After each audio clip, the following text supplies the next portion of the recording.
guys, and welcome to another video from my series Quick Thoughts On, in which I always talk about different stories from the rich Star Trek universe. A couple of days ago, the next episode of Star Trek Picard premiered. It was called Stardust City Rag, and these are my honest opinions about it. Well, this was something. This episode begins with something what every Star Trek episode ever should start with. It starts with pain, torture and suffering. Why? I don't know. I have done a horrible mistake. I watched this episode while I was having my breakfast on Saturday morning. Don't try to eat and watch the beginning of this episode, please. At least if your stomach isn't very strong. We see a woman ripping a man to pieces in the probably most gory scene I have ever seen on Star Trek. It might be even gorier than the Next Generation Season 1 episode called Conspiracy, but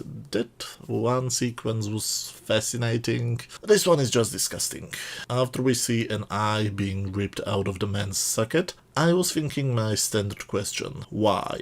This is the word you will probably hear me say the most during these Picard videos. It is of course another flashback, this time taking place on the planet Vergessen, or Vergessen, which is the German word for the forgotten. Suddenly, Seven of Nine appears out of nowhere. She hugs the man and calls him Icheb. Wow, why does this Icheb look nothing like the Icheb which we have seen on Voyager? They brought the guy who played Hugh back. Why wouldn't they bring the actor who played Icheb? He's still alive. Well, at least this is the only role they will recast, right? So, Seven hugs him and calls him my child. What the duck? It's been a while since I have seen Voyager, so maybe my memory needs to be slightly refreshed, but from what I remember they didn't really have a mother-son relationship, did they? I always thought Icheb loves her, not like as a foster parent, not as a fellow ex-Borg, but he loves her as a woman, and she always seemed to be the type of woman who knew he loved her, but she friend-zoned him because of probably his age. At least that's how their relationship went on in my memories, but as I said, it's been a while since I watched Voyager. But okay, let's pretend that Seven, a woman who looks like she's in her late 40s, loves a guy who looks like he's in his early 40s, like a mother loves her child. So what will she do? I clearly remember that she used to use her Borg tech to heal wounded people. If I remember correctly, she has even once brought kneelings from the dead, right? So, how will she save her son? By taking a phaser and shooting him in his heart.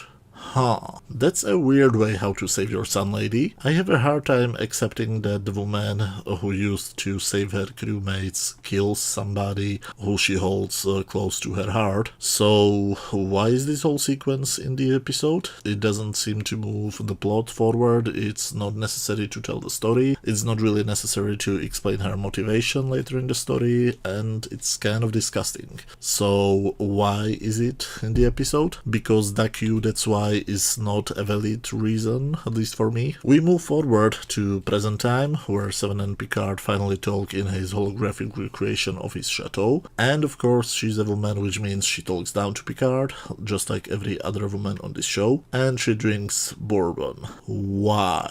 Did the writers forget that she can't process alcohol? Why does she drink? Why is she physically capable of drinking? Why is the editing in this scene so bad? Why do we cut multiple times from Picard having one emotional state to Picard having a completely different emotional state? Why does Raffi have at the same time a conversation with Rios, and Rios knows absolutely nothing about Picard or Seven, even though he was a Starfleet officer, and he doesn't even know the fact that both of them were Borg, but Raffi knows that? Why is their conversation so awkward? Why do we see bright flashes of light in space when they're turned back to the view screen, but the light is nowhere to be found when we see them from different angles. Did a child edit this? They're heading to Free Cloud, which I must admit, I heard the word in the previous episodes, but I somehow missed that it's supposed to be the name of the planet. I kind of assumed it's a name of the software which Ruffy used to find Maddox or something like that. Free Cloud is a name of a service where you can upload your files, not a name for a planet, and especially a planet in Star Trek, for duck's sake. We see a man going to a bar where a midget plays a piano. A weird big guy goes to some woman who looks like Marina Sirtis if one of her plastic surgeries failed. Her name is something beginning with B. I'm not going to pretend that I know what it is, because it's one of the quote-unquote sci-fi names. You know what names I'm talking about, the type of names which sound like a cat jumped on the writer's keyboard during the writing and she was too lazy to change it. So, big guy goes to Belzebubella to tell her that Bruce Maddox has arrived. Oh cool, where is he? Oh wait, it's supposed to be the guy who arrived there. That's not Bruce Maddox, that's a 1990s Jewish stand-up comedian. Why did they bring back two old characters and none of them is played by the original actors, even though the actors are still alive? And these actors look nothing like the originals. Are you at least trying? Well, Bazinga comes to him and asks him who's after him, and when she hears it's the Tal Shiar, she regrets that she poisoned him. Oh yeah, she poisoned him and he falls to the ground. Why did she poison him? Why is it so anticlimactic? We later see Agnes in her room, where she watched the weirdest cooking show featuring the fake Maddox and her, and it looks like they were a couple. Okay, so when the ship finally arrives to Free Cloud, God, that's a dumb name. They are somehow flooded with spam holograms. Huh? Why? How? Everybody gets a personalized spam? Were their brains scanned somehow? Why? The spam can be deleted by punching the hologram? Why? Why is that in the episode? And Master Elrond complains he didn't get any spam. Oh yeah, he's still in the episode.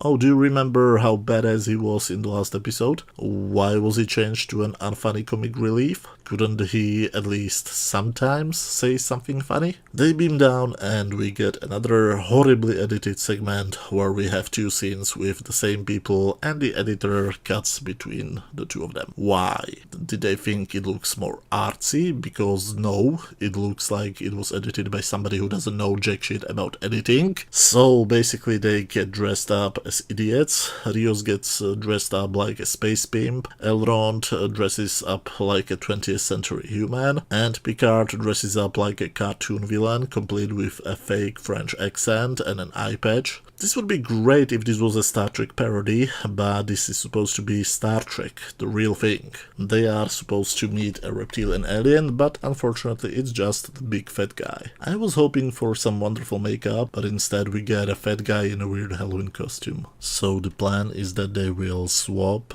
Seven for Maddox. The reptilian is working of course for Bazinga, but there's a problem. Seven prepared a trap for them. She and Bazooka know each other, and I think they are suggesting that they were in a lesbian relationship, if I understood the dialogue correctly. Yes, 7 of 9, who was always 100% straight, suddenly got a lesbian relationship. Why? Because Motherversity? Do you want a lesbian character on the show? Okay, fine, just create one, normal people don't care. But of course, 7 tries to kill Bunga Bonga because she was responsible for what happened to Egypt. You know, 7, you actually killed him? You know that, right? But Picard doesn't allow 7 to kill Boo Baba, and Agnes Jurati beams them back, because it's not like you must be a specially trained technician to operate the transporter. So they won, I guess. Oh, now that I'm checking my screenshots, I have realized I have forgotten a whole storyline. The fact that I forget it even happened probably tells you all you need to know, but it's a Ruffy subplot. She beams down and visits her son, because it looks like her husband and the son left her because she's a junkie. She tries to tell him that she's clean and she's not crazy, so he asks her about who attacked Mars. It looks like she believed some crazy conspiracy theory. He tried to push her to tell that she doesn't believe it anymore, but she goes full Alex Jones for a moment. Then we meet her son's pregnant, probably Romulan wife, and asks her to duck off, so she leaves crying and returns to the ship. Okay, why should I care? We are in the half of the series and you haven't given me any reason to take care about Rafi and any of her feelings. Why should I care that her son doesn't want to be with her? I don't want to be with her. What do we know about her so far? She's a junkie and she's annoying. Why should I care about her relation with her son? Maybe if we knew her as a normal person and tried to make us like her, it would have some emotional weight. Now it's just a pointless waste of screen time. But the episode doesn't know when to stop. Maddox is in bad shape.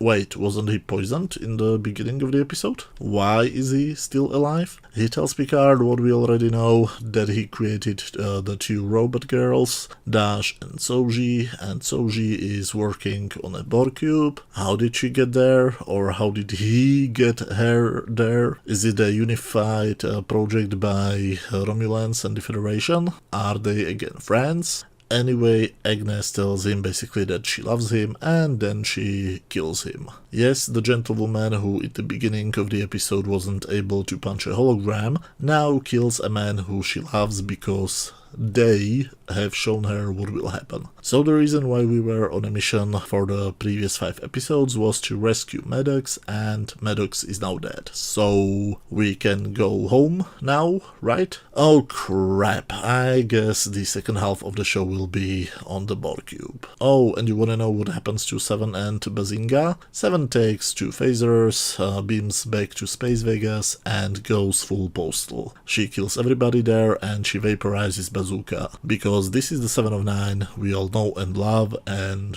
she's a shameless murderer.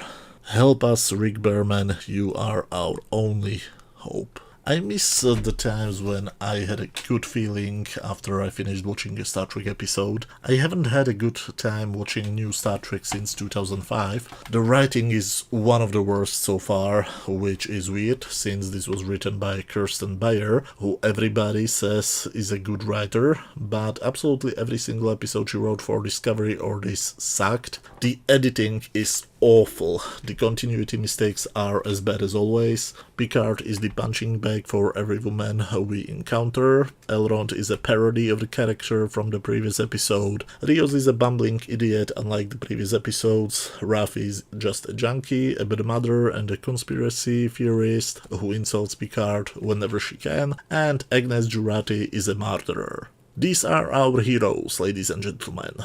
I'm trying to find something positive what I can say about this episode, and I liked that a certain Ferengi named Quark has a bar on the planet. I like their costumes in the Space Vegas sequence, and that's it, really. This is one of the worst episodes so far, I think. On my standard scale from 0 to 10, where 0 is complete garbage, 10 is a masterpiece, and 5 is just average, I would give this episode maybe 3 out of 10. Does anybody know when the 3rd season of Orville starts? Thank you very much for watching and see you soon, hopefully tomorrow. Bye.